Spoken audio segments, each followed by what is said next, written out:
Revenons en France avec cette solution plébiscitée par les grandes métropoles. Pour répondre au manque de place, elles n'hésitent plus à accorder des permis de construire pour combler ce qu'on appelle les dents creuses, le moindre bâtiment pouvant être rehaussé et chassé, vous allez le voir, par les promoteurs, une aubaine aussi pour les copropriétaires. Thomas Jarion et Florian Le Goïc. À Paris, 10% des immeubles pourraient être surélevés tout en respectant les règles d'urbanisme. Mais avant de construire en hauteur, il faut convaincre les copropriétaires de vendre leur toit. Ici, le bâtiment va doubler de taille. De 4 étages, il va passer à 8. L'argent du droit à construire, là encore, va payer des travaux de rénovation. On passe d'une étiquette G à une étiquette C. Donc on sort de la passoire thermique, le bâtiment.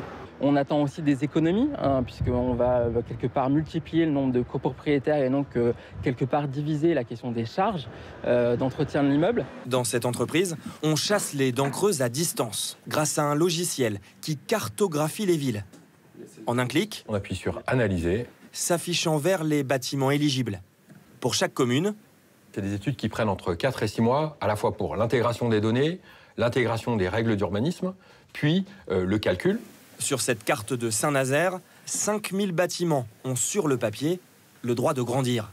Et ça tombe bien, la ville a besoin de 750 nouveaux logements chaque année. Notre ville est installée au bord de l'océan, au bord de l'embouchure de la Loire, à côté d'un parc naturel régional. Donc la ville ne peut plus, comme d'autres l'ont fait, construire à la campagne.